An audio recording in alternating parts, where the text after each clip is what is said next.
আজ আবারও হাজির হলাম। নমস্কার শ্রোতা বন্ধুরা, জানি আপনারা সবাই আল্লাহর রহমতে ভালো আছেন, সুস্থ আছেন। আমি সুকান্ত মাইতি আজ আবারও একটি অদ্ভুত মর্মান্তিক ঘটনা নিয়ে হাজির হয়েছি। ভুল ত্রুটি ক্ষমা সুন্দর দৃষ্টিতে দেখার অনুরোধ রইল। ঘটনাটি কতটা ভয়ের জানি না, তবে খুবই হৃদয় বিদারক এবং ঘটনাটি সাম্প্রতিক ঘটেছে, এই গত মে মাসের। এই এলাকায় কেউ থাকলে অবশ্যই জানাবেন।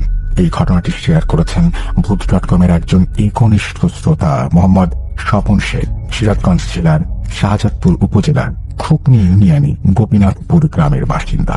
ঘটনাটি ঘটেছে তার পাশের এলাকা জালালপুর ইউনিয়নের কোনো এক গ্রামে। প্রসঙ্গত কিছু কারণে সে গ্রামের নামটা এড়িয়ে যাচ্ছি।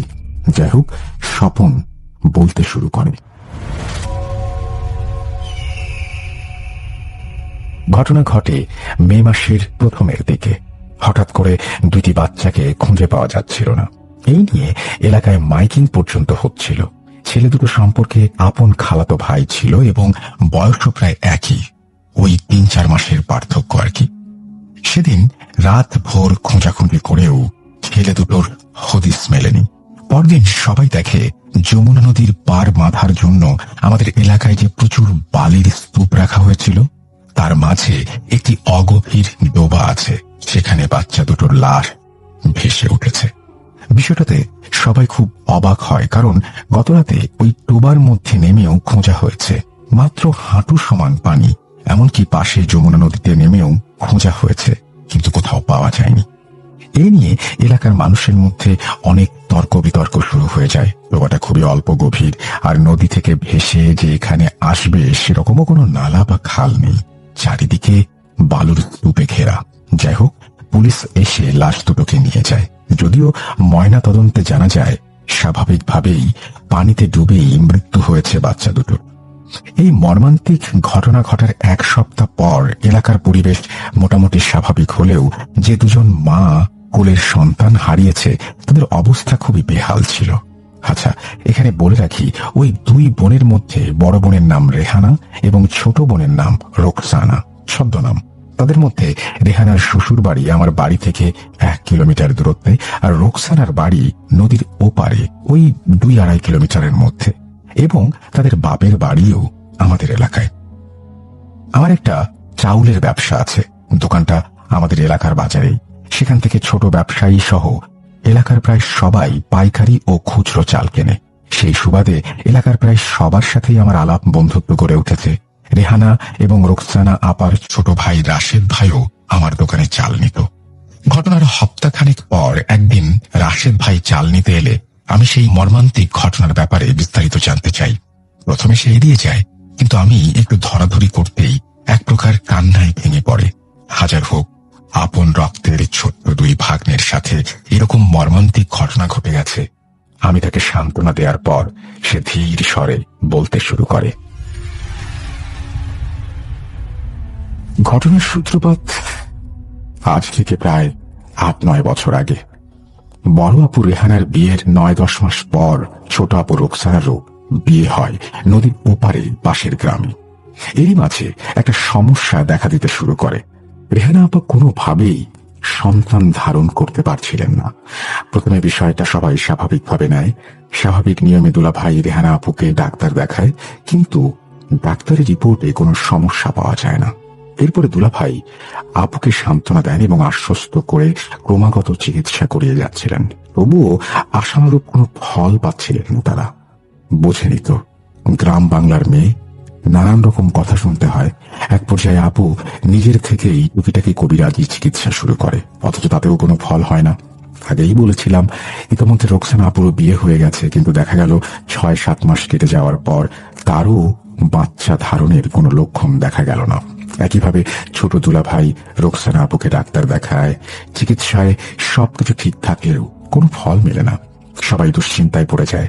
আপারা ভীষণ হতাশ হয়ে পড়েন, যেহেতু 2 আপার বিয়ে আমাদের এলাকাতেই হয়েছে, ফলে সবাই কম বেশি তাদের চেনে। গ্রামে ভেতরে ভেতরে গুজব উঠতে থাকে যে আমাদের বাড়ির মেয়েদের নাকি সন্তান ধারণের ক্ষমতা নেই। আমাদের বাড়ির মেয়েদের বিয়ে হলে নাকি মোটেও বাচ্চা হয় না, আর বছর দুয়েক গড়ানোর পরেও যখন আপারা সন্তানের মুখ দেখলেন না, তখন গ্রামের মানুষ, পাড়া প্রতিবেশীরাও আরো কানাঘুষায় লিপ্ত হলো। আড়ালে নয়, রীতিমতো আপাদের সম্মুখে লাঞ্ছনা ভৎসনা করতে শুরু করলো। এতে আপারা ভীষণ হতাশ হয়ে পড়েছিলেন। শ্বশুরবাড়ি থেকেও কম বেশি কথা আসতে শুরু করলো। সবার বক্তব্য যে সন্তান ধারণ করার ক্ষমতা যদি না থাকে তাহলে একজনের হবে সেটা, দুইজনের কিভাবে হয়? একই প্রশ্ন ঘুরে বেড়াতে লাগলো সবখানে, সবার মধ্যে। এরপরেই আসলে মূল ঘটনার সূত্রপাত। লাঞ্ছনা গঞ্জনা সহ্য করতে না পেরে আপারা সমানে কবিরাজি চিকিৎসা নিয়ে যাচ্ছিলেন, আর বড় ভালো কোনো কবিরাজ খুঁজে বেড়াচ্ছিলেন। এরই মাঝে রোকসানা আপু একজন কবিরাজের সন্ধান পান। সেই কবিরাজ প্রথমে স্বাভাবিকভাবেই চিকিৎসা করেছিল, কিন্তু তাতেও যখন কোনো ফল হলো না, তখন কবিরাজ একটা অদ্ভুত প্রস্তাব রাখে আপুর সামনে। কবিরাজ বলে, আমি সন্তান ধারণের ব্যবস্থা করতে পারি, কিন্তু তার জন্য তোকে একটু বিপথে যেতে হবে। সেই কাজ করতে পারলে তুই সন্তান ধারণ করবি। আপু বিষয়টা শুনে কোনো কিছু না ভেবেই রাজি হয়ে যায়। আসলে লাঞ্ছনা গঞ্জনা ভৎসনা ক্রমশ সীমা অতিক্রম করছিল। রোকসানা আপু বাড়ি ফিরে রেহানা আপুকে বিষয়টা জানায়। যে কাজটা কবিরাজ করতে বলেছিল, একটা বড় অঙ্কের টাকা ও বেশ কিছু জিনিসপত্রের দাবি করে, এবং কাজটি ছিল আমাদের শিরকের মতো অনেকটা। প্রথমে যে জিনিসপত্রগুলো নেবে এবং কাজ সম্পন্ন হলে টাকা সহ আরো কিছু জিনিসপত্র নেবে। বিষয়টা শুনে রেহানা আপু কোনো কিছু না ভেবে রাজি হয়ে যান, এবং সেই মতো তারা দুজনেই পরদিন কবিরাজের সাথে গিয়ে দেখা করেন এবং তিনি কিছু শর্ত দেন। ঠিক আছে, তবে শোন, প্রথমে তোদের দুজনের দুটো আলাদা কবরস্থানে গিয়ে এক নতুন কবর থেকে মাটি নিয়ে আসতে হবে। এরপর 3 রাস্তার মোড়ে মাটি সহ 7 ঘাটের পানি ও যমুনা নদীর পানি এবং 2 জোড়া কবুতর, 2টা খাসি দিতে হবে। তারপরে আমি আমার কাজ করব। কবরের বিষয়টা শুনে আপারা ভয় পান, কিন্তু মাতৃত্বের স্বাদ ভয়কেও ছাপিয়ে গিয়েছিল। তারা রাজি হয়ে যান। কবিরাজ পরিষ্কার করে একটা বিষয় বলে দিয়েছিল যে আপারা যখন কবরস্থানে গভীর রাতে মাটি আনতে যাবে, তখন নাকি কবরস্থানে ঢোকার আগে পর্যন্ত বিভিন্ন ধরনের লোমহর্ষক ভয়ঙ্কর আওয়াজ পেছন থেকে ভেসে আসতে পারে, কিন্তু আপারা যেন কোনোভাবেই পেছনে না তাকায়। ভয় করলেও আপারা সম্মতি জানিয়ে বাড়ি ফিরে আসে। এরপর নির্দিষ্ট দিনে অমাবস্যার রাতে যে যার গ্রামের কবরস্থানে গিয়ে নতুন কবর থেকে মাটি জোগাড় করেন। সমস্যা তেমন একটা দেখা দেয়নি, ওই টুকিটাকি দুই একটা ছাড়া। কবরস্থানে যাওয়ার সময় পেছনে কখনো শেয়ালের আওয়াজ, কখনো কুকুরের আওয়াজ, কখনো বা ঝরঝর শুকনো পাতার শব্দ, মনে হয় কেউ শুকনো পাতার উপরে হেঁটে এগিয়ে আসছে, এই আর কি। তবুও আপারা সাহস করে সেখানে গিয়েছিলেন। বোধহয় মাতৃত্বের লোভ ও লাঞ্ছনা গঞ্জনা থেকে চিরতরে মুক্তি পেতে এই 2টা আকাঙ্ক্ষাই তাদের সাহস লুকিয়ে গিয়েছিল। বাকি সবকিছু মোটামুটি জোগাড় হলেও 2 জোড়া কবুতর ও খাসি কেনাটা একটু চাপ হয়ে যাচ্ছিল, কারণ আপাদের অবস্থা ততটা ভালো ছিল না। কবুতর জোগাড় হলেও খাসি জোগাড় করা দুষ্কর হয়ে পড়েছিল। তবুও তারা কোনো রকমে জোগাড় করে সবকিছু নিয়ে কবিরাজের কাছে যান। কবিরাজ সবকিছু বুঝে নিয়ে বলেন, ঠিক আছে, তোরা পরবর্তী অমাবস্যায় আয়, আমি 2টি জিনিস দেব, তোরা সেটা ব্যবহার করতে পারলেই তোরা যা চাস তাই হবে। যাই হোক, আপারা আবারও পরবর্তী অমাবস্যার রাতে কবিরাজের বাসায় গেলেন এবং দেখলেন যে দরজা বন্ধ। আপারা কবিরাজের দরজায় যাওয়ার পর দেখেন বন্ধ দরজার ভেতর থেকে কিছু কথোপকথন ভেসে আসছে। কবিরাজের কথা বুঝতে পারলেও অপর প্রান্তের মানুষটির কথা বোঝা যাচ্ছিল না। এটুকুই বুঝতে পেরেছিল তারা ঠাহর করে যে কবিরাজ কাউকে বলছে যে সবকিছু ঠিক আছে, নিয়ম মাফিক সব ব্যবস্থা হবে, এই সব আর কি। অনেকক্ষণ ডাকাডাকির পর কবিরাজ দরজা খুলে আপাদের ভেতরে আসতে বলে। আপারা ভেতরে গেলে কবিরাজ ওদেরকে একটি বিশেষ ধরনের তেল ও খাবার পানি দেয় এবং বলে 7 দিন ওই পানিটি খেতে এবং তেলটি মালিশ করতে বলে। তবে একটা বিষয়, সেটা হচ্ছে যে সন্তান যখন ভূমিষ্ঠ হবে তারপরে কবিরাজ আপাদের কাছে বিশেষ কোন একটা জিনিস দাবি করবে। সেটা যদি আপারা না দেয় তাহলে নাকি ভীষণ ক্ষতি হয়ে যাবে, এমনকি সেই বাচ্চারও ভীষণ ক্ষতি হতে পারে। আপারা সম্মতি জানিয়ে বাসায় ফিরে আসেন। কবিরাজের কাছ থেকে আসার পর যেখানে এত বছর ধরে নানা ডাক্তারি চিকিৎসায় কোনো ফল হচ্ছিল না, আশ্চর্যজনকভাবে 6 মাসের মধ্যে রেহানা আপু গর্ভবতী হন এবং 4 মাস পরে রোকসানা আপুও গর্ভবতী হন। নির্দিষ্ট সময়ে দুজনের কোল আলো করে 2টি ছেলে সন্তানের জন্ম হয়।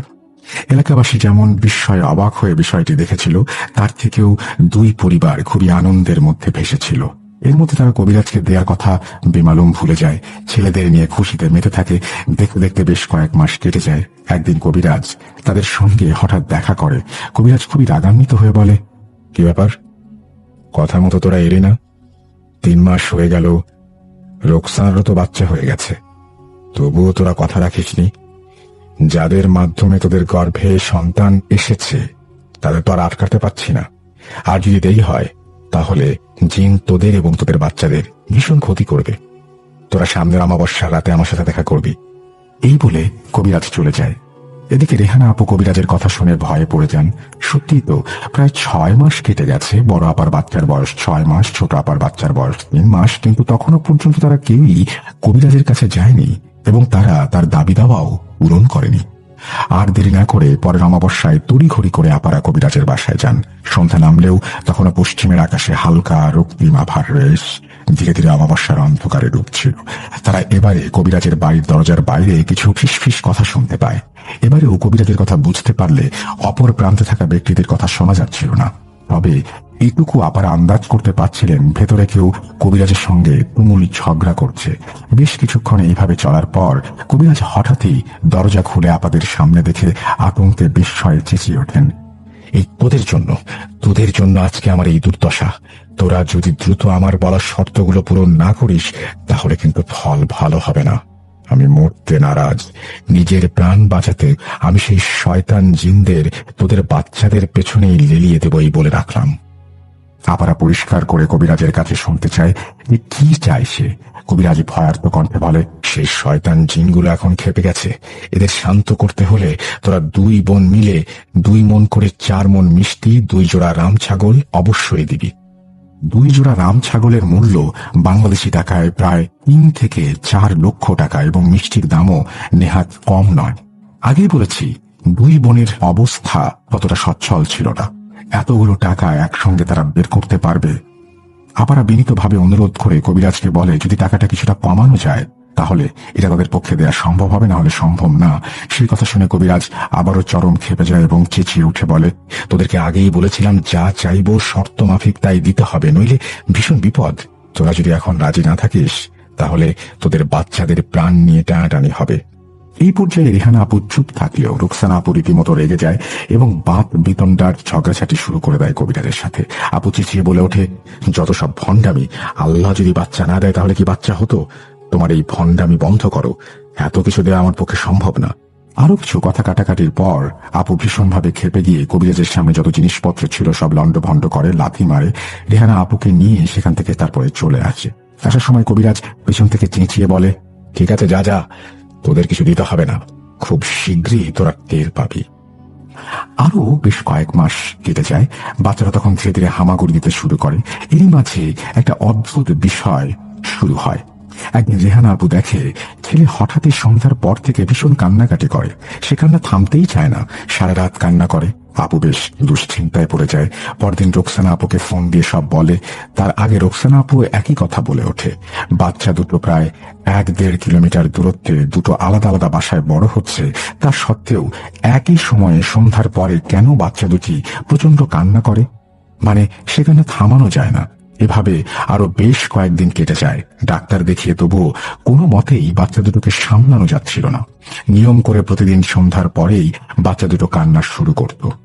সেই কান্না ধীরে ধীরে বাড়তে থাকে, যেন মনে হয়েছে বাচ্চা দুটো কোনো কিছুর আতঙ্কে কান্নাকাটি করছে। ওইটুকু শিশু দোলনায় ঘুমানোর সময় হঠাৎ ঝাঁকুনি দিয়ে জেগে উঠে কান্না শুরু করত। এইভাবে বেশ কয়েকদিন চলার পর বাচ্চা দুটো ভীষণভাবে দুর্বল হয়ে পড়ে। হাড়গোড়গুলো বেরিয়ে আসে, কেবলই যেন চামড়া দিয়ে ঢাকা আছে জীবন্ত প্রাণ দুটি।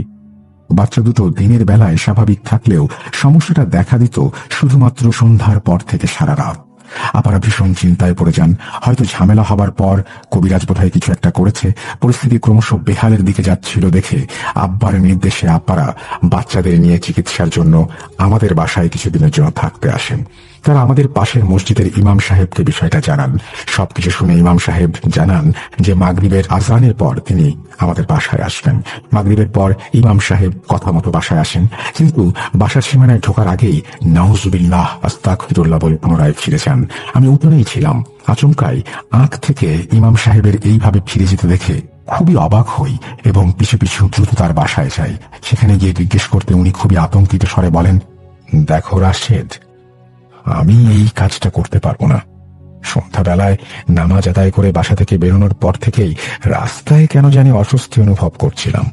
চারপাশে মনে হচ্ছিল বেশ কয়েকটা ছায়া মূর্তি ঘুরে বেড়াচ্ছে। তবুও আমি তোয়াক্কা না করে দোয়া দুরুদ পড়ে এগোতে থাকি। কিন্তু তোমাদের বাসার সামনে পৌঁছানোর পর দক্ষিণের আম গাছটার দিকে চোখ পড়তে শিউরে উঠি। দেখি 4টি কালো ধোঁয়ার মতো অবয়ব গাছের ডালে বসে আছে। কিছুই বোঝা যাচ্ছিল না ঠিক করে।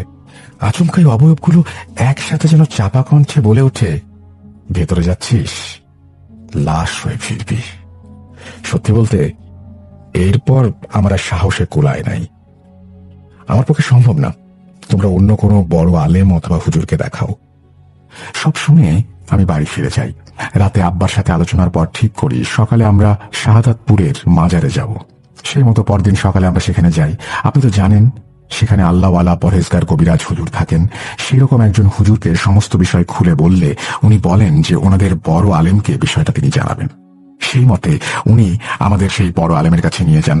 আলেম হুজুরকে সমস্ত বিষয়টা খুলে বললে উনি বলেন যে 7 দিন পরে আমাদের বাসায় যাবেন, তবে তার আগে কিছু দোয়া আমল শিখিয়ে দেন এবং সেগুলো নিয়মিত করতে বলেন।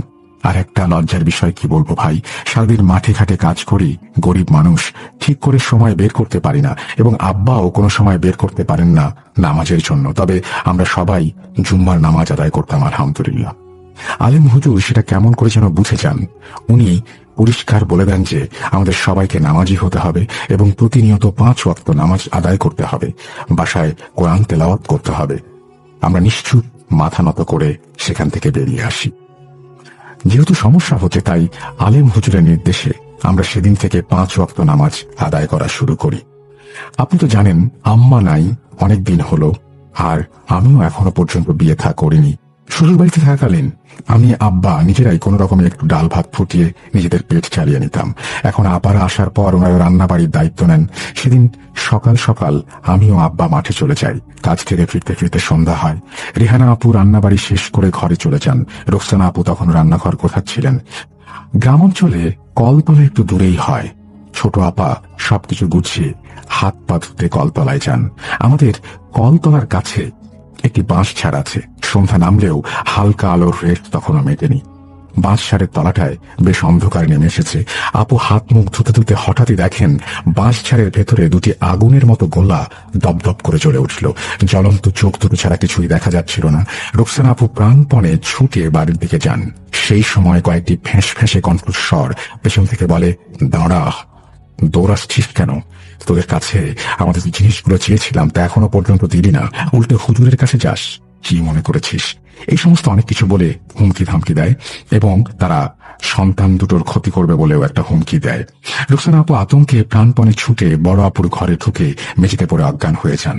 আমরাও ফিরে এসেছি। ততক্ষণে কি হলো কিছুই বুঝে উঠতে পারছিলাম না। রেহানা পাশে বসে খুব কান্নাকাটি করছিল, পানি ছেটাচ্ছিল, তবুও জ্ঞান ফিরছিল না ছোট আপুর। অনেক তদবির করে শেষমেশ রোকসানা আপুর জ্ঞান ফেরে। জ্ঞান ফিরতেই ছোট আপু ভীষণ কান্নাকাটি শুরু করে দেন এবং কলতলার বিষয়টা বলেন। আব্বা, আমি, রেহানা আপু কোনো মতেই তার কান্না থামাতে পারছিলাম না। রেহানা আপু নিজেও কাঁদতে কাঁদতে বীর বীর করে কিছু বলছিল। তাদের দুজনকে ভীষণ ভয়ার্ত দেখাচ্ছিল। আব্বা সান্ত্বনা দিয়ে বলে ওঠেন, চিন্তা করিস না, চিন্তা করিস না আম্মা, এগুলো তোর মনের ভুল। যদি কিছু ঘটতো তাহলে রেহানাও শুনতে পেত। বাচ্চাদের নিয়ে চিন্তা করিস, তাই এরকম ভয় পাস। ইনশাল্লাহ হুজুর সব ঠিক করে দেবেন। আর তোরা কি সব বলছিস আমি কিছু বুঝতে পারছি না। কি বলছিস তোরা? জিনে জিনে কি করেছে? কবিরাজের সাথে ঝগড়া, এসব কি? ঠিক সেই সময় কান্না থামিয়ে ধীরে ধীরে রেহানা আপু সবকিছু খুলে বলেন। তখনই আমি জানতে পারি বিষয়টা। এর আগে আমি আব্বা কেউই জানতাম না এইভাবে তারা শিরকের কাজ করেছেন। এখন আর কি করা? আব্বা দুঃখের স্বরে বলেন, চিন্তা করিস না, সবকিছু ঠিক হয়ে যাবে, দাদাদের কিচ্ছু হবে না ইনশাআল্লাহ। এই 7 দিনে আর তেমন কিছু না ঘটলেও বাচ্চাদের কান্নার পরিমাণ ক্রমশই বাড়ছিল। 7 দিন পর মাগরিবের আজান শেষ হলে আলেম হুজুর আমাদের বাসায় আসেন। তিনিও বাসার সীমানায় ঢোকার আগে বেশ কিছু নানাবিধ দোয়া দুরুদ পড়ে তারপরে বাসায় প্রবেশ করেন। প্রবেশ করার পর হুজুর ঘুরে ঘুরে সবকিছু দেখছিলেন। বাচ্চাদের কাছে গিয়ে অবাক হয়ে যান। দেখেন আসলেই বাচ্চাগুলো ভীষণ কান্নাকাটি করছে, শরীর যেন কঙ্কালের উপরে চামড়া জড়ানো। হুজুর সাথে করে তেল পরা নিয়ে এসেছিলেন। কিছু দোয়া দুরুদ পড়ে বাচ্চাদের নাকে, বুকে, মুখে মালিশ করে দেন। সবাই অবাক হয়ে দেখলাম এতদিন ধরে বাচ্চাদের যে কান্না সন্ধ্যার পর থেকে থামানো যেত না, সেই বাচ্চারা হঠাৎই শান্ত হয়ে যায়। হুজুর আপুদের উদ্দেশ্য করে বলেন, এবার তোমরা বাচ্চা দুটোকে কিছু খেতে দাও, ইনশাল্লাহ খাবে।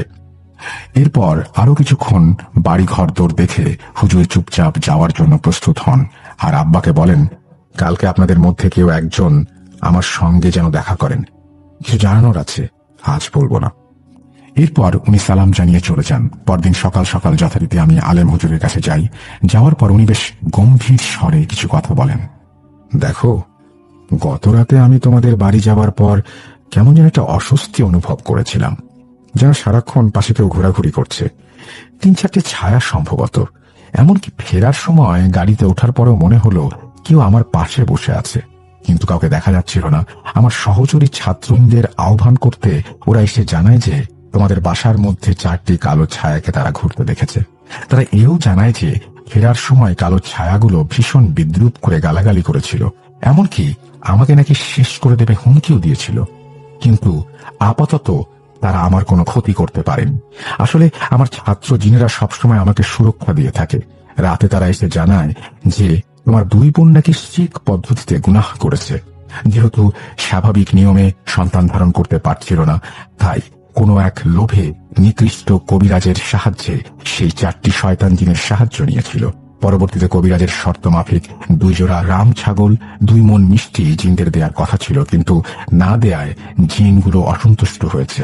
এদিকে তোমার বোনেরা কবিরাজকে ভণ্ড নানাবিধভাবে অপমান গালিগালাজ করেছে। কবিরাজ খেপে গিয়েছে এবং জিনদের তোমাদের বোনদের পেছনে লাগিয়ে দিয়েছে। এই জন্য শয়তানগুলো তোমাদের বাসার থেকে সারাক্ষণ বাচ্চাগুলোকে ভয় দেখায়, তাই বাচ্চারা ওইরকম আতঙ্কে কেঁদে ওঠে। জিনগুলো ভীষণ শক্তিশালী। জানি না আমি কতটা করতে পারবো। তোমরা শরিয়া নিয়মে বিভিন্ন আমল করতে থাকো, কোরআন তেলাওয়াত করো, ইনশাল্লাহ সব ঠিক হয়ে যাবে, চিন্তা করো না। ইনশাল্লাহ 2 দিন পর আমি তোমাদের বাসায় যাব। আমি সবকিছু শুনে নীরবে সেখান থেকে চলে আসি। এর 2 দিন পর হুজুর আমাদের বাসায় আসেন এবং 2টি গোল গন্ডি কেটে কিছু আমল করে রেহানা আপু এবং রুকসানা আপুকে তার মধ্যে বসিয়ে দোয়া পড়ে সেই শয়তান জিনগুলোকে তাদের মধ্যে আহ্বান করেন। জিনগুলো আপুর শরীরে আসার সময় চারিদিকের পরিবেশটা যেন তোলপাড় হয়ে যাচ্ছিল, যেন ভূমিকম্প হচ্ছিল। ওরা আপুদের শরীরের ভেতরে এসে যথারীতি আগের মতন হুজুরকে গালাগালি করে, চেঁচামেচি করে, বলে এরা আমাদের শর্ত মানেনি, তাই বাচ্চা দুটোকে নিতে এসেছি। এবং যে দৃশ্য সেখানে ঘটছিল তা দেখে আতঙ্কে গায়ে কাঁটা দিয়ে ওঠে। আবার মুখ খোলা, ঠোঁট জিভ কিছুই নড়ছে না, অথচ মুখের ভেতর থেকে একসঙ্গে অনেকগুলো ফ্যাঁস ফ্যাঁসে কণ্ঠস্বর বেরিয়ে আসছে। হুজুর তাদের বোঝায় এবং বলে, দেখো ওরা গরিব মানুষ, এদের পক্ষে 5-6 লক্ষ টাকা জোগাড় করা দুষ্কর, এরা কি করে এত কিছু দেবে, এদেরকে মাফ করে দাও। কিন্তু জিনেরা মানতে নারাজ। শেষমেশ হুজুর রেগে গর্জে ওঠেন, দেখো, দুনিয়া আল্লাহ কালামের, আমি চাইলে তোমাদের পিটিয়ে তাড়িয়ে দিতে পারি। তবুও জিনেরা শোনে না, হুজুরের সঙ্গে ঝগড়া করতে শুরু করে।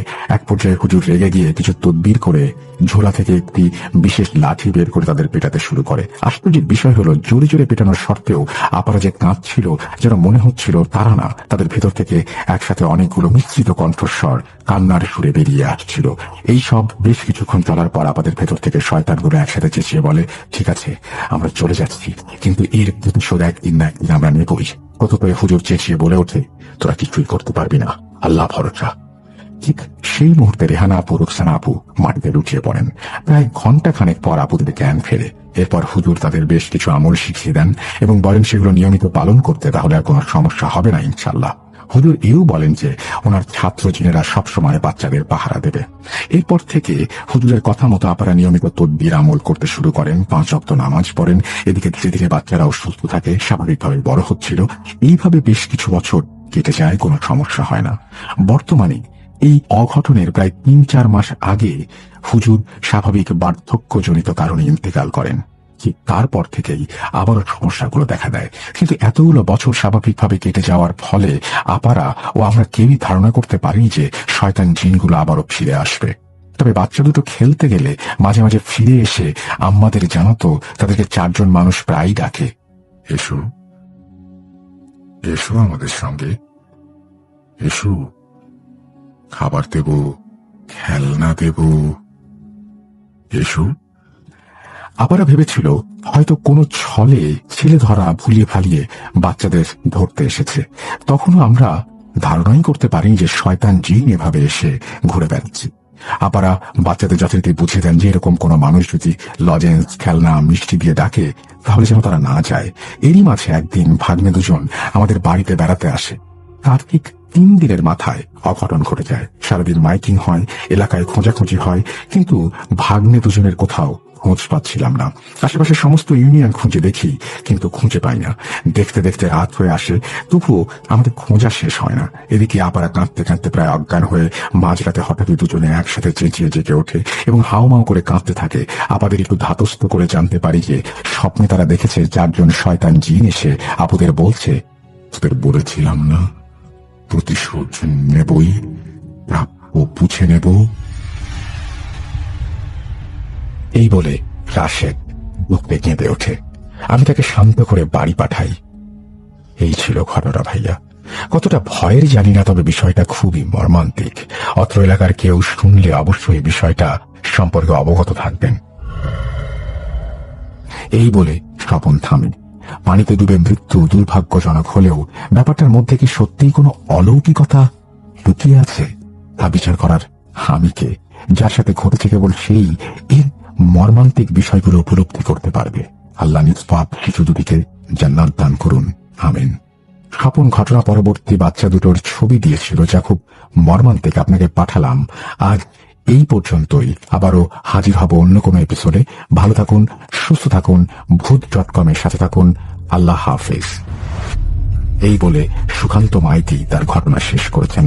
আশা করছি তার ঘটনা আপনাদেরও ভালো লেগেছে। যদি ভালো লাগে অবশ্যই আমাদের জানাবেন, ভালো না লাগলেও আমাদেরকে জানাবেন।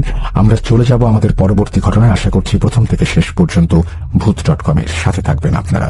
চলুন পরবর্তী ঘটনায় যাওয়া যাক। আসসালামু আলাইকুম রাসেল ভাই, আশা করি ভালো আছেন। আপনি বরাবরই ভালো দলের লোক। আজকের ঘটনা আমার বড় ভাইয়ের মেয়ে সাদিয়ার সাথে ঘটা। নিজ মুখে পড়ে শোনাবেন আশা করি। আমি তানভীর হাসান, বাসা টাঙ্গাইল। আনুমানিক তখন 2007-2008। সাদিয়া তখন ক্লাস 3-তে পড়ে। একদিন সাদিয়া আর ওর মা ওর খালাতো বোনের হোস্টেলে যায় বিকেল বেলা। বলে রাখা ভালো, সাদিয়া অনেক সুন্দরী এবং অনেক গুণ আছে ওর মধ্যে। তো বিকেলে গেল হোস্টেলে, সাথে ছিল মাছ ভাজা প্লাস আরো কিছু। মেইন রাস্তা থেকে হোস্টেলে যাওয়ার সময় সামনে অনেক প্রাচীন বট গাছ। লোকমুখে শোনা যায় এই গাছটা নাকি ভালো না, খারাপ কিছু আছে। আবার পাশে ছিল শ্যাওলা জমা পুকুর। কেন এই কথা বললাম কিছুক্ষণ পরই বুঝতে পারবেন। সাদিয়ার কাজিনের সাথে দেখা হলো। এখন ওরা চলে আসবে। যখনই বট গাছের নিচে আসে তখনই সাদিয়ার শরীর ভার হয়ে যায়। এই কথাটা ওর মাকে বলে। ওর মা কিছু না বলে চুপচাপ বাসায় চলে আসে। তখন মাগরিবের আজান দেয়। রাতে তেমন কোনো ঘটনা ঘটেনি। ঘটনা ঘটে পরদিন সকালে। হঠাৎ সাদিয়ার শরীরে অনেক জ্বর। সবাই পানি ঢালছে, কোনো মতেই কমে না। মেডিসিন নিয়ে আসা হলো, কিন্তু তাতেও কোনো লাভ হচ্ছে না। সাদিয়া এমন ছিল, কিন্তু যখনই সন্ধ্যা হলো, বিশ্বাস করুন রাসেল ভাই, ওর মুখটা একদম লাল হয়ে গেল। শরীর দুর্বল, সে কারণে উঠতে পারছে না। এদিকে তখন প্রায় 6টা বাজে। সাদিয়াকে ধরে নিয়ে এসে আমাদের বড় ঘরে আনা হলো। বিছানায় শুয়ে মাথায় পানি ঢালা হচ্ছে। বড় ঘর বলতে আগের দিনে যেমন একটা প্রধান ঘর ছিল, তেমন আমাদের ছিল প্রধান ঘর বা বড় ঘর। বিছানায় শোয়ানোর কিছুক্ষণ পরেই সাদিয়ার খিঁচুনি শুরু হয়ে গেল। আমরা সবাই ভয় পেয়ে গেলাম। যেমন তেমন খিঁচুনি না, এ যেন বিছানা থেকে উপরের দিকে উঠতে যাচ্ছে। আমরা আরো ভয় পেয়ে যাই। সবাই পানি ঢালা বাদ দিয়ে ওকে ধরে শান্ত করার চেষ্টা করি। কিন্তু একটা জিনিস কেউ খেয়াল করেনি, সাদিয়া তো কালকে দুপুর থেকে ঠিক করে কিছু খায়নি, তবে এত শক্তি পেল কিভাবে? এই চিন্তা করার সাথে সাথে আরো বড় কিছু হবে যে সেটা আমরা বুঝতে পারিনি। সাদিয়া শুয়ে থাকা অবস্থায় উঠে দাঁড়িয়েছে। আমরা সবাই অনেক ভয় পেয়ে যাই। সবাই ওকে চাপ দিয়ে বিছানায় বসাই। বিশ্বাস করবেন না, ওর শরীরে এত জোর আমরা 5-6 জন ধরে রাখতে পারছি না। সে উঠে চলে যায়, মুখ একদম লাল। তখন আমাদের বুঝতে বাকি রইল না যে ওর উপরে খারাপ কিছু ভর করেছে। তোমার আম্মু বললেন, কালকে আমি ভাজি মাছ নিয়ে গিয়েছিলাম কলেজের হোস্টেলে। তখন সাদিয়া বলছিল ওর শরীর কেমন যেন লাগছে। আমি বুঝতে পারিনি এমন কিছু হবে। সবাই কান্নাকাটি করছে, কি করব এখন কিছুই বুঝতে পারছি না। হঠাৎ একজন জানায় আমাদের পাশের এলাকা পালপাড়ায় এমন একজন কবিরাজ আছে যে এইসব নিয়ে কাজ করে।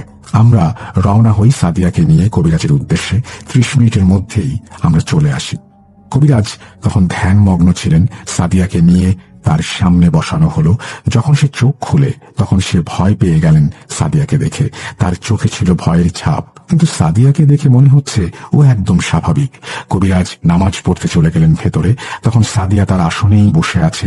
নামাজ শেষ করে কবিরাজ আসনে বসলেন। যখনই দোয়া পড়া শুরু করলেন তখনই সাদিয়া আবারও আগের মতো শক্তি দেখাচ্ছে, উঠে চলে যাবে।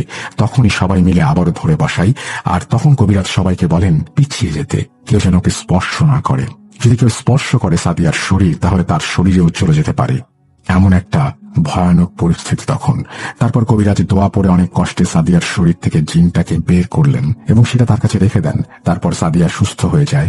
কবিরাজ পরে আমাদের জানায় যে ওর সাথে যে ছিল তার নাকি মাথা ছিল না, সে ছিল সেই প্রাচীন বটগাছটায়। এই বলে তিনি আসন থেকে উঠে আমাদের চলে আসতে বলেন। সাদিয়া তখন একদম সুস্থ। যদি এখানেই সব শেষ হতো তাহলে অনেক ভালো হতো, কিন্তু কপালে আরো কি লেখা ছিল তখন আমরা কি কিছু বুঝতে পেরেছিলাম? অনেক বছর চলে যায়। এখন 2021। সাদিয়া মেডিকেলে পরীক্ষা দেবে। আগেই বলেছি ওর অনেক গুণ, এটাও ওর গুণ ছিল, ও লেখাপড়ায় ভালো। পরীক্ষার ঠিক 6 মাস আগে আবার হঠাৎ আগের মতো জ্বর, মাথা ব্যথা, অনেক বেশি অসুস্থ হয়ে পড়ে। অনেক ডাক্তার দেখানো হলো, সবাই বললেন বেশি পড়ার চাপে নাকি ওর নার্ভে সমস্যা হয়েছে। আমরা ধানমন্ডি একটা হসপিটালে নিয়ে যাই, তাকে দেখাই। অনেক মেডিসিন তারা অ্যাডভাইস করে। কয়েকদিন ঠিক ছিল, কিন্তু কয়েকদিন পর আবারও আগের মতো অবস্থা হয়ে গেল। এবার আরো ভয়ানক হয়ে গেল অবস্থা। এখন শরীর কাঁপুনি দিয়ে জ্বর আসে, 1 ঘন্টা পরেই সে উঠে বসে থাকে। আমরা খেয়াল করলাম সে কথা বলতে পারছে না, কানেও শুনতে পারছে না। আমরা অনেক ভয় পেয়ে যাই। আমরা এই কাহিনীগুলো জানতে পারছি সাদিয়ার হাতের লেখায়। হ্যাঁ, ও খাতায় লিখে লিখে দেখিয়েছে, মেসেঞ্জারে মেসেজও করেছে আমাকে যে সে কিছু শুনতে পারছে না, কথা বলতে পারছে না, তার মাথায় অনেক ব্যথা, আরো অনেক কিছু। কিছুটা এমন তার মাথায় মনে হচ্ছে কেউ মরিচ ঘষছে, কাঁচা মরিচ। মগজ বের করে কেউ যেন সেখানে মরিচ মিশিয়ে দিচ্ছে। এগুলো বলার পরেই শুরু হলো আসল কাহিনী। সাদিয়া নিজের হাতে ভেইনগুলো নিজেই টেনে ছিঁড়তে চায়, আমরা আটকাই। মাথায় যখন ব্যথা করে অনেক বেশি, তখনও মাথায় চুলগুলো টেনে ছিঁড়তে চায়। রক্ত বেরিয়ে এসেছিল একবার। 5-6 জন মিলে আমরা ওকে ধরে রেখেছিলাম। এক মুহূর্তের জন্য হাত ছাড়লে নিজের হাত নিজেই কামড়ে ছিঁড়তে চায়, চুল ছেড়ে। যখন সে নিজের চুল ধরে আমরা কেউ ছাড়াতে পারি না। অনেক দোয়া কালাম পড়ি, তখন সে ছেড়ে দেয়। এইভাবে 2-3 দিন চলতে থাকে। এবার সবাই ওর সাথে আমরা অসুস্থ হয়ে যেতে শুরু করি। কি করব বুঝতে পারছি না। ছোটাছুটি কম করলাম না। এর মধ্যে মনে হয়েছে সেই কবিরাজের কথা। তার খবর নিতে পাঠালাম একজনকে। তিনি বললেন কবিরাজ নাকি তার 1-2 বছর পরেই মারা গেছেন, সব জিনগুলোকেও মুক্ত করে দিয়েছেন। সেই জিনটাই আবার এসেছে সাদিয়ার কাছে, তাই এমন করছে। আমরা সবাই ভয় পেয়ে যাই। কাছের অনেক হুজুরকে দেখায়, লাভ হয় না কোনো। কয়েকদিন পর এক ইমামের খোঁজ পাই, তার কাছে নিয়ে যাই। সেখানে নেয়ার জন্য সাদিয়াকে বলা হলে সে না করে দেয়, কোনো মতেই সে যাবে না তার কাছে। তখন ইমাম সাহেবকে ভিডিও কল দেয়া হয়। ইমাম ওখানে বসে দোয়া দরুদ পড়ে ফু দেন এবং একটু শান্ত করেন। তখন নিয়ে যায় ওকে। অনেক সূরা পড়ে, অনেক লড়াই করে সেই জিনটাকে হুজুর আটকাতে সক্ষম হন। তারপর সাদিয়াকে বাসায় নিয়ে আসা হয়। তখনও সব ঠিক হয়নি। সাদিয়া কথা বলতে পারতো না, তখনও কানেও শুনতো না। আমাকে বলছে খাতায় লিখে আমাদের ঘরের সামনে মেহেদি গাছ কেটে ফেলতে হবে, এখানেই নাকি জিনটা থাকতো। যদি না কাটি তাহলে আবার সেই জিনটা আসবে, আরো বড় ক্ষতি হবে। সবাইকে নামাজ পড়তে হবে, তাহলে সে আর আসবে না, এমন কিছু একটা। আমরা সাথে সাথে সেই মেহেদি গাছটা কেটে ফেলি। একটু পরেই খবর পাই সাদিয়া কানে শুনতে পাচ্ছে। আমরা সবাই খুশি। পরের দিন আর একটা কান খুলে যায়, কথাও বলতে পারে। এই ছিল আমাদের সাথে ঘটে যাওয়া মর্মান্তিক দুর্ঘটনা। আল্লাহ সবাইকে রক্ষা করুন। থ্যাংক ইউ ভেরি মাচ আপনার ঘটনার জন্য। এবং খুবই অদ্ভুত টাইপের একটা ঘটনা। এবং একটা মানুষ হঠাৎ করেই কথা বলতে পারবে না, কানে শুনতে পারবেন, এরকম একটা পরিস্থিতির সম্মুখীন হবে। এবং এই প্রথম শুনলাম তেঁতুল গাছ নয়, বট গাছ নয়, অন্য কোনো গাছ নয়, মেহেদি গাছ কেটে ফেলতে হবে যাতে জিন আবার সেখানে ফিরে আসতে না পারে। তো অন্যরকম ঘটনা তো বটেই। এবং আমিও এটা নিজে শুনেছি যে অনেক সময় এরকম হয় যে একজন কবিরাজ বা একজন হুজুর যখন তিনি মারা যান তখন তিনি অনেক জিনকে মুক্ত করে দিয়ে যান, এবং সেইগুলোর কারণে পরবর্তীতে অনেক ঘটনাই ঘটে এবং সেগুলো খুবই স্বাভাবিক নিয়মেই ঘটে। এখানেও সেরকমই একটা কিছু ঘটেছে। যদিও এই সমস্ত সম্পর্কে আমার জ্ঞান খুব সীমিত। আমার ঘটনার ভান্ডার বড়, কিন্তু আমার জ্ঞান কিন্তু খুবই সীমিত, কারণ আমি আসলে নিজ থেকে কোনো কিছুই বলতে পারি না, শুধুমাত্র আপনাদের সামনে উপস্থাপন করতে পারি। আপনারা নিশ্চয়ই আমার চাইতে ভালো জানেন এবং এরকম ঘটনা নিশ্চয়ই আপনাদের সাথে আছে, সেই ঘটনাগুলো অবশ্যই আমাদের জানাবেন। আমরা একটা এপিসোড করার চিন্তা করছি, যে এপিসোডটি একটু অন্যরকম একটা এপিসোড করব এবং আমরা সেখানে চেষ্টা করব যে ষাটোর্ধ্ব যারা মানুষ তাদের ঘটনা রাখতে এরকম একটা এপিসোড করার চিন্তা ভাবনা করছি। সুতরাং আপনাদের চারপাশে যে সমস্ত মানুষ যারা হচ্ছে আপনাদের চাইতে অনেক বয়সে বড়, আপনাদের বাবা হতে পারেন, দাদা হতে পারেন, যাদের বয়স 60-এর বেশি, তাদের কাছ থেকে ঘটনা সংগ্রহ করুন এবং সেই ঘটনাগুলো আমাদের পাঠান। থাকে না যে অনেক সময় হয়তো আপনার ভাইয়ের কাছ থেকে ঘটনা শুনছেন, সেই ঘটনাটা আমাদের পাঠাচ্ছেন, কিন্তু আমরা মানে লিস্ট বাবা, চাচা, দাদা, দাদি, নানা, নানি এদের কাছ থেকে শোনা, বা মা, খালা এদের কাছ থেকে শোনা, যাদের বয়স 60-এর বেশি, তাদের কাছ থেকে শোনা ঘটনা নিয়ে একটা সিরিজ করতে চাই। যদি আপনারা আমাদের সাহায্য করেন, ডেফিনেটলি আমরা চমৎকার একটা সিরিজ আপনাদের উপহার দিতে পারবো।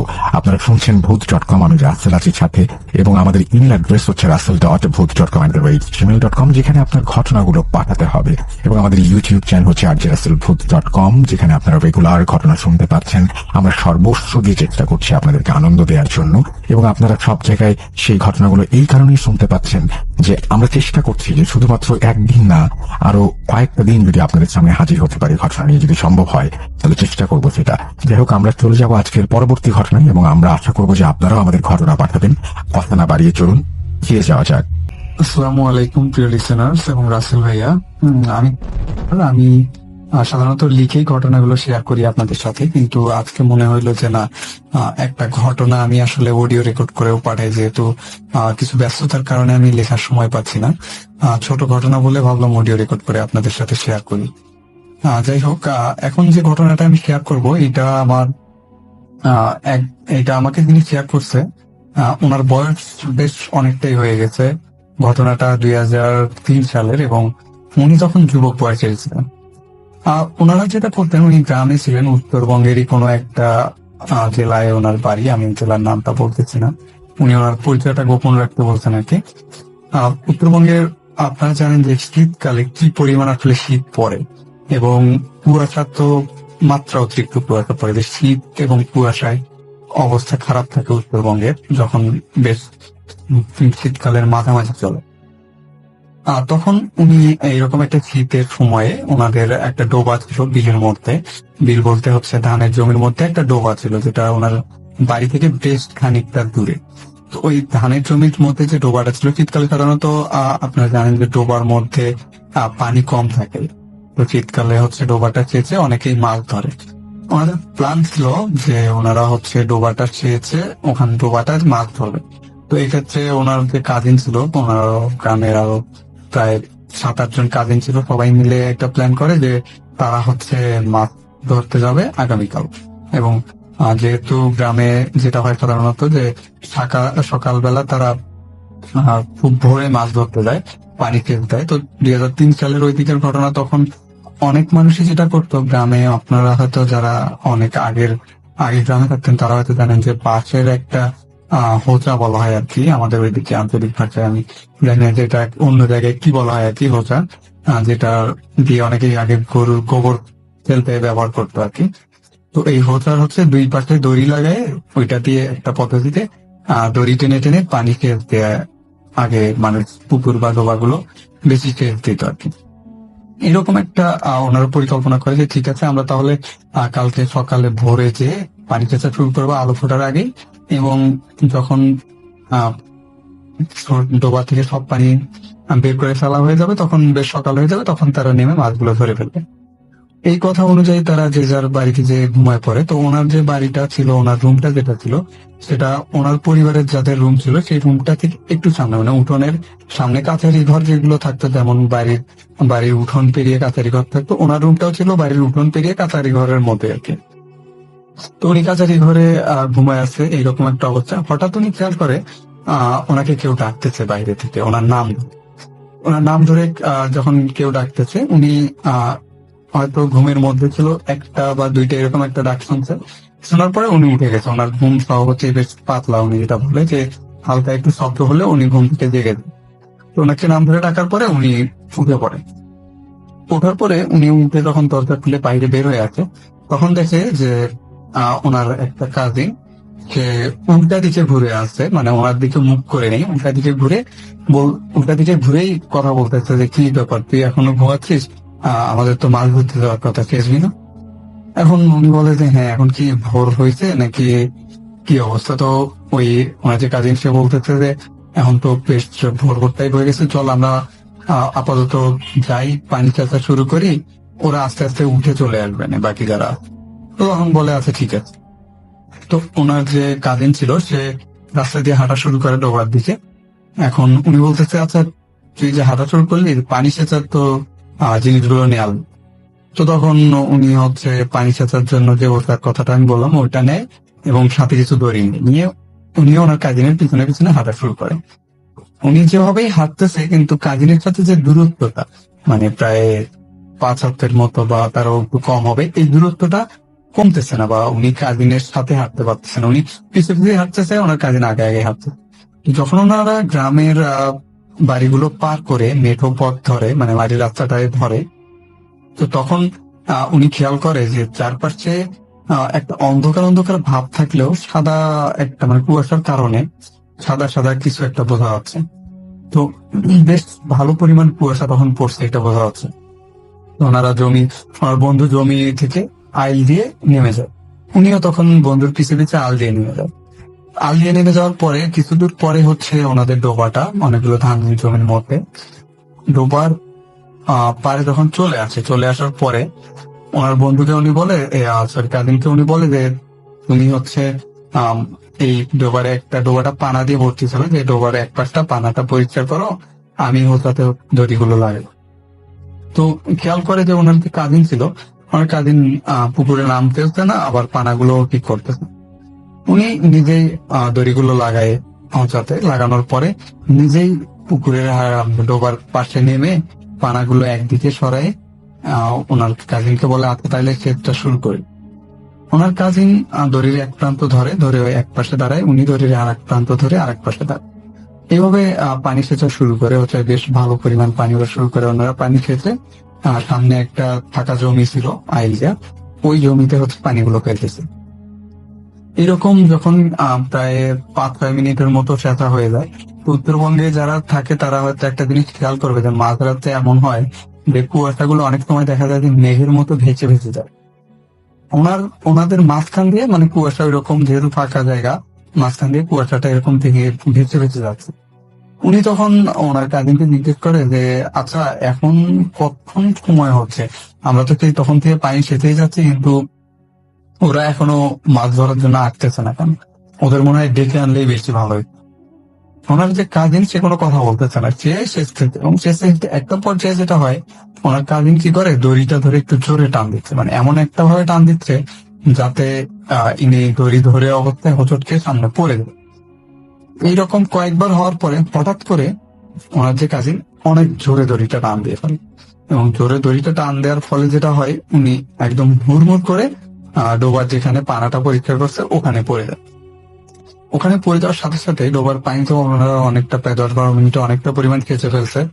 তো কাদা ছিল আর কি ডোবায় বেশ। গ্রামের ডোবাগুলোতে যেটা হয় যে অনেক ডোবাতে হাঁটু পরিমাণ কাদা হতো।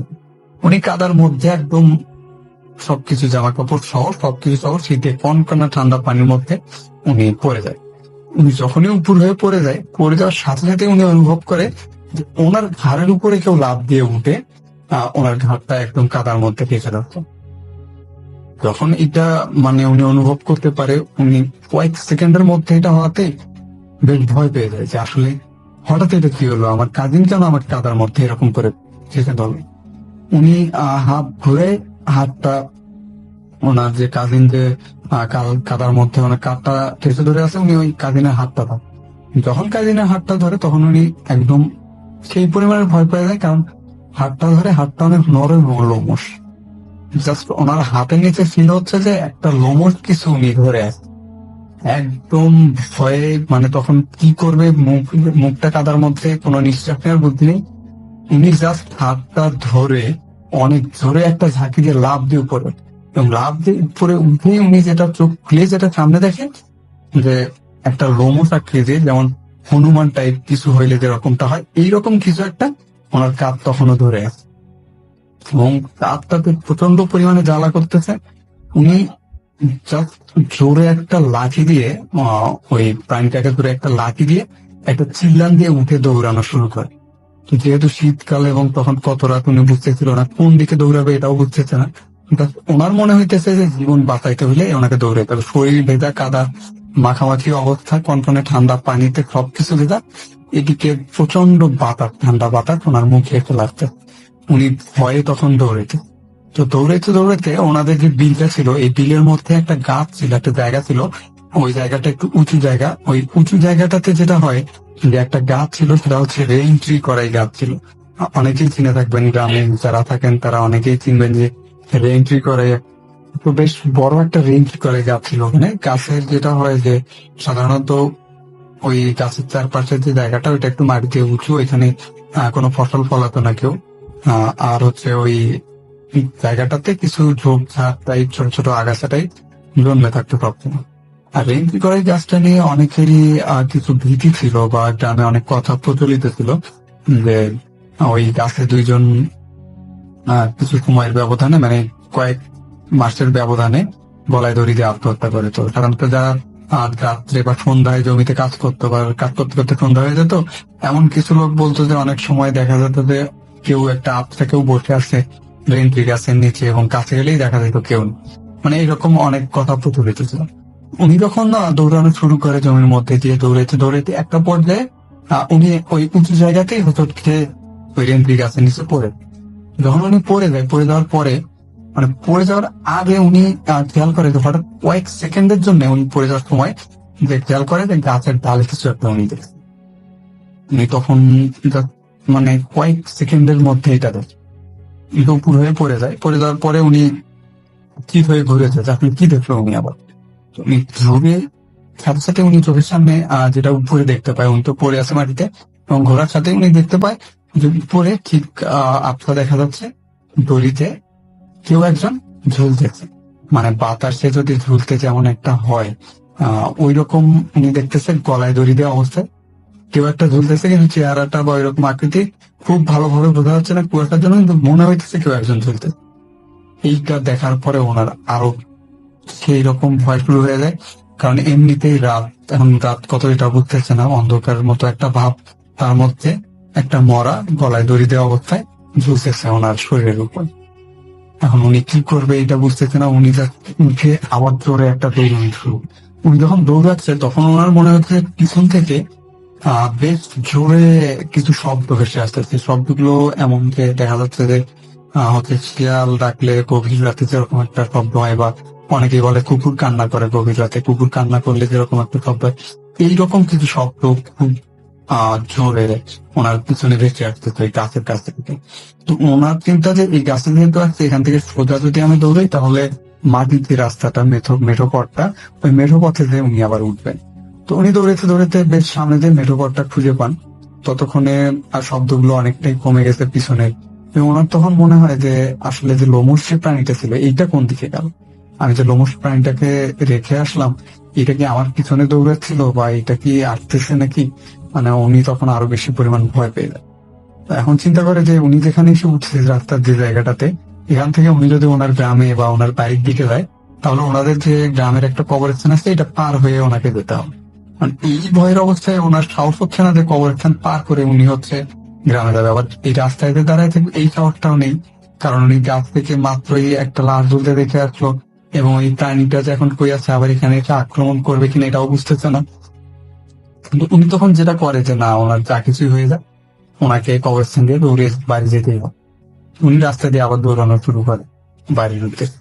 যখন উনি রাস্তা দিয়ে আবার বাড়ির উদ্দেশ্যে দৌড়ানো শুরু করে, একটা পর্যায়ে উনি যখন দেখতেছে যে কবরস্থানটা আর কিছু দূর গেলেই কবরস্থানটা সামনে আসবে।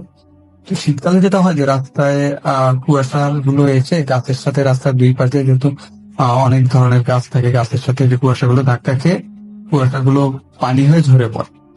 আর রাস্তার মাঝখানে তখন খুব একটা বেশি কুয়াশা দেখা যায় না, কিন্তু দুই সাইডে হচ্ছে বেশ সাদা, মানে আর কিছু দেখা যাচ্ছে না কুয়াশার জন্য। উনি রাস্তার মাঝখান দিয়ে তখন দৌড়াচ্ছে, ছোট ছোট দৌড়াচ্ছে, দৌড়াতে দৌড়াতে আর একটা পর্যায়ে যখন কবরস্থানের পাশে চলে আসে, ওনার তখন একটাই চিন্তা যে উনি কবরস্থানের দিকে দেখবে না, সোজা দৌড়ে পার হয়ে যাবে। কিন্তু উনি যখনই কবরস্থানটার দিকে আসে, কবরস্থানে কিছু বাঁশঝাড় ছিল যেগুলো রাস্তার সাথে ছিল। গ্রামের কবরস্থানগুলো সাধারণত শহরের মতো হয় না, ওটা যেমন হয় যে বাঁশঝাড়ের পাশে বা দেখা যাচ্ছে যে অনেক ঝোপঝাড়ের মধ্যে কবরগুলো দেওয়া হয় এবং ওইটা বাঁশের কিছু বেড়া দিয়ে বাউন্ডারি দেওয়া হয়, যেটা বাইরে থেকেও দেখা যায় বা রাস্তা থেকেও দেখা যায়।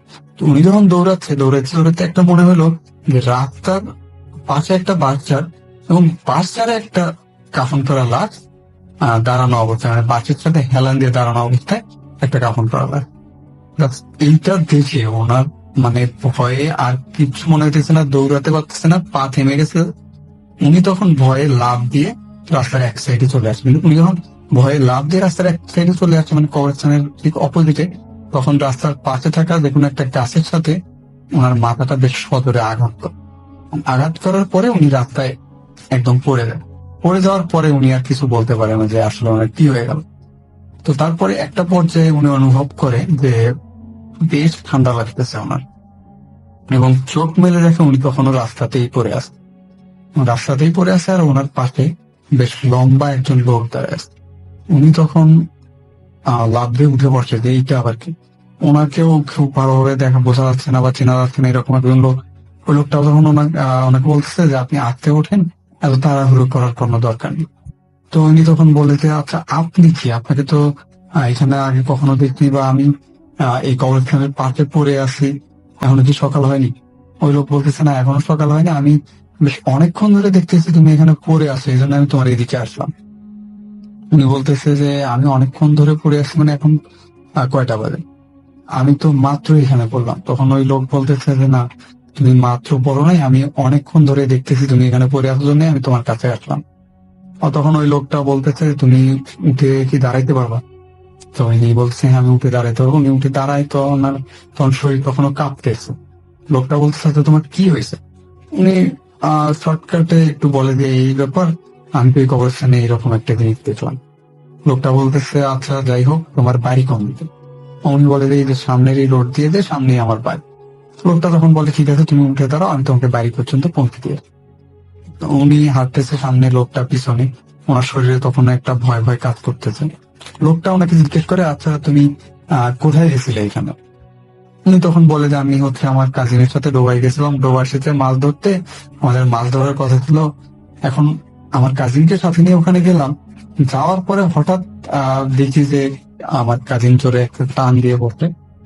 তবে লোকটার সাথে কথা বলতে বলতে উনি একটা জিনিস খেয়াল করে যে লোকটা সবসময় একটু পিছে পিছে, মানে ওনার সাথে হাঁটতেছে না বা ওনার সামনে আসতেছে না, লোকটা একটু পিছে উনি সামনে। উনি যতই হাঁটার গতিটা কমায় দেয়, কিন্তু তারপরেও লোকটা ওনার পিছনেই থাকে। এরকম কিছু কথাবার্তা লোক। একটা পর্যায়ে উনি যখন ওনার গ্রামের কাছাকাছি চলে আসছে, যে এখন বাড়ির মধ্যে ঢুকবে, পাশেই হচ্ছে ঢুকতে ওনারা একটা পরিচিত বন্ধুর বাড়ি আছে। ওই বন্ধুর বাড়ির কাছাকাছি যখন চলে আসে, তখন হঠাৎ করে খেয়াল করে যে ওনার পিছনে থেকে আর কোনো আওয়াজ আসতেছে না, বা উনি অনুভব করতেছে না যে কেউ হাঁটতেছে ওনার পিছনে। তখন উনি হঠাৎ পিছনের দিকে কথা বলতে বলতে তাকায় দেখে কি কার সাথে কথা বলতেছিল এতক্ষণ ধরে, আর রাস্তায় কোনো লোক নেই বা কোনো মানুষ নেই, কিচ্ছু নেই। উনি তখন বিষয়টা আরো বেশি ভয় পেয়ে দৌড়ে ওনার যে ফ্রেন্ডের বাড়ি ছিল, ওই ফ্রেন্ডের বাড়িতে যে দরজায় জোরে জোরে ধাক্কা দেওয়া শুরু করে। তো তখন ওনার ফ্রেন্ডের বাড়ির লোকজন যারা ছিল সবাই দৌড়ে বেরিয়ে আসে, কি হয়েছে যে তুমি এত রাতে কাদা মাটি সব পানি মাখা অবস্থায় এখানে কেন? তখন বলে যে আমার এই ব্যাপার হয়েছে, এক লোক তো আমাকে আগায় দিয়ে গেল কবরস্থান থেকে এখানে, এখন দেখতেছি সেই লোক। তো তারপরে ওনারা ওনাকে বাড়ির ভিতরে নিয়ে যায় এবং গরম কাপড় চোপড় দেয়, পানি খাওয়ায়। ভোরের দিকে ওই ফ্রেন্ডের সাথে উনি তখন হচ্ছে বাড়িতে চলে আসে। আসার পরেই উনি ওনার যে ফ্রেন্ডটা ওনাকে ডেকে নিয়ে গেছিল তার বাড়িতে যায়। বাড়িতে যাওয়ার পরে যেটা দেখে যে ওনার ফ্রেন্ড নাই বাড়িতে। উনি আবার ঘুরে যে কাজিন আর অন্যান্য কাজিন যারা ছিল তাদের কাছে আসে। কাজিনদের কাছে আসার পরে ওনার কাজিনরা ওনাকে বলে যে আসলে আমরা তো উঠে সকালে তোর ওখানে অনেকক্ষণ ডাকাডাকি করলাম, দরজায় ধাক্কা ধাক্কি করলাম, কিন্তু তোর তো কোনো সাড়া শব্দ নেই। তারপরে যে কয়জন ছিল, তারপর ওনার অন্যান্য যে কাজিনরা ছিল সবাইকে সাথে নিয়ে ওই ডোবার দিকে যায়। যাওয়ার পরে দেখে যে আর কয়েকজন কাজিন তারা যে ওই ডোবা থেকে পানি খেঁচতেছে। ওনাকে যে কাজিনটা ডেকে নিয়ে যায় সে ওখানে যে পানি খেঁচতে, তাই নিজে বলতেছে তুই যে কালকে রাত্রে আমাকে ডেকে নিয়ে আসলি, আসার পরে তুই কই হারাইস? তো বলছে, আমি তোকে কালকে কই রেখে নিয়ে আসলাম, আমরা তো কয়েকজন মিলে তোকে যে ডাকলাম, তোকে ঘরে দরজায় অনেক জোরে ধাক্কা দেখিয়ে বললাম, কিন্তু তোর তো কোনো সারা শব্দ পেলাম না। না পেয়ে আমরা পরে চলে আসলাম। আসার পরে এখানে এসে দেখি যে এখানে হচ্ছে একটা হোঁচা এবং দড়ি লাগানো অবস্থায় পড়ে আছে, আবার পানা পরিষ্কার করা, আবার পানিগুলো ওই জমিতে অনেকটা তুলে দেয়া। আমরা ভাবলাম হয়তো কেউ চুরি করে মাছ ধরতে আসছিল নাকি রাত্রে, আমরা আরো এটা ভাবতেছি। তোকে তো খুঁজে পাইলাম না, তোকে বাড়িতে যে নক করলাম, বলে তুই তো ঘুম থেকে উঠলিও না, বেরো হইলি। তারপরে আমরাই চলে আসলাম যে আমরা যে আপাতত সেচ শুরু করি, তারপরে হচ্ছে তোরা আসলে মাছ ধরি। তো ইনি তখন ওই জিনিসটা আসলে উনি মুসাফির যখন ঘটনাটা আমার সাথে শেয়ার করে, তারপর উনি বলে যে আমি ঘটনাটা অনেক হুজুরের সাথে শেয়ার করছি, যে আসলে আমাকে সেদিন কে ডেকে নিয়ে গেছিল মাছ ধরতে, আমাকে ওইখানে বা ঠেসে ধরলো কি কাদার মধ্যে, আবার ওই লোমস জিনিসটা কি ছিল, আমি যে রেন্ট্রি গাছের ওখানে এসে পড়ছিলাম, ওই রেন্ট্রি গাছে যে লাশ ঝুলতে দেখলাম আমি, এটাই বা কি ছিল, আবার কবরস্থানে লাশ দেখলাম, আমাকে একজন লোক আবার পার করে দিয়ে গেল কবরস্থানটা, বাড়িতে রেখে গেল, এই লোকটা কে ছিল। মানে এই প্রশ্নগুলোর জবাব উনি অনেককেই ঘটনাটা শেয়ার করছে, কারোর কাছ থেকেই উনি কোনো সঠিক ব্যাখ্যাটা পায়নি। উনি যেটা বলে যে তারপরে আমার 3-4 দিন প্রায় জ্বর ছিল, এরপরে আস্তে আস্তে আমি সুস্থ হয়ে যাই, কিন্তু আমি এই ঘটনাগুলোর ব্যাখ্যা এখনো পাইনি। উনি আমাকে যেটা বলে, তা আমার কাছে উনি ঘটনাটা শেয়ার করে পর বলে যে এটা ঘটনাটা আসলে কতটা ভয়ের, এইটা হচ্ছে তিনি ঘটনাটা ফেস করে তিনি আসলে বুঝতে পারে যে একটা নির্জন জায়গায় লাশ চলতে দেখছে এরকম ঘটনা। অনেকগুলো প্রশ্নের উনি কোনো উত্তর পায়নি, এবং এরপর থেকে ওনার সাথে আর কোনো ভৌতিক ঘটনা বা এরকম কিছু ঘটনা কোনোদিন ঘটেনি। এটাই লাস্ট ছিল এবং এটাই প্রথম ছিল। তো যাই হোক, আজকের মতো ঘটনা এই পর্যন্তই। আমি আসলে একটা ঘটনা লিখে আপনাদের পাঠাবো, এই ঘটনাটা লিখতেছি আমি, অন্য একটা ঘটনা, যেটা একটা গ্রাম কেন্দ্রিক ঘটনা হবে। আপনারা যেহেতু গ্রামের ঘটনাগুলো বেশি পছন্দ করেন, তো একটা স্পেশাল ডে তে আমি ঘটনাটা শেয়ার করবো। আসলে আমার নিজের জন্য স্পেশাল ডে, তো এই জন্য আমি হচ্ছে ওই ঘটনাটা লিখতেছি। খুব দ্রুতই আপনারা পেয়ে যাবেন ঘটনাটা, আশা করতেছি লেখার শেষ হইলে। যাই হোক, সবাই ভালো থাকবেন এবং food.com এর সাথেই থাকবেন।